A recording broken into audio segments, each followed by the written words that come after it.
তো গাইস একটা ভাই কমেন্ট করেছে যে মেয়েরা কেমন ছেলের সাথে প্রেম করে আর কেমন ছেলের সাথে বিয়ে করে। প্রথম কোশ্চেনের অ্যান্সারটা দিয়েছে যে মেয়েরা কেমন ছেলের সাথে প্রেম করে।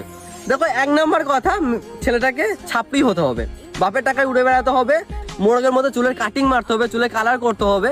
যারা এসব করতে পারবে, যারা কেটিএম নিয়ে ঘুরে বেড়াতে পারবে, বড় বড় বাইক নিয়ে ঘুরে বেড়াতে পারবে, বাবার টাকায় উড়ে বেড়াতে পারবে, মেয়েটাকে সারা সারা দিন যেই ছেলে টাইম দেবে সেই সব ছেলেদের কাছে মেয়েরা থাকবে। যেসব ছেলেরা ভাই মেয়েটাকে সম্মান দেবে, মেয়েটাকে কেয়ার করবে, মেয়েটাকে অনেক অনেক ভালোবাসবে, মেয়েটাকে বিয়ে করার জন্য, মেয়েটাকে বউ বানানোর জন্য কম বয়স থেকে টাকা ইনকাম করবে বা নিজের ক্যারিয়ারে সবসময় ফোকাস করবে, সারা সারা দিন টাইম দিতে পারবে না, সারা সারা দিন বাবু জান খেয়েছো এইসব করতে পারবে না, যারা একটা পরিবারের দায়িত্ব নেবে, যারা দায়িত্বশীল, এদের সাথে ভাই প্রেম করবে না। প্রেম করার সময় ছাপড়ি ছেলে খুঁজবে, কিন্তু মেয়েরা বিয়ে করার সময় ভাই যারা টাকাওয়ালা হবে, যারা জীবনে সফল হবে, এইসব ছেলেদের সাথেই বিয়ে করবে। আর এই ছাপড়ি ছেলেদের সাথে, ওদের সাথে ভাই ওদেরকে ইউজ করে ছেড়ে দেবে। ওই জন্য একটা লাইন আছে যে মেয়েরা ব্রেকআপের পর হয় প্রতিষ্ঠিত পুরুষের বউ, আর ছেলেরা ব্রেকআপের পর হয় রাস্তার পাগল। তাই সবাইকে একটাই কথা বলবো যে মেয়েদের পিছনে না ঘুরে নিজের ক্যারিয়ারে ফোকাস করো, টাকা ইনকাম করো। Thank you.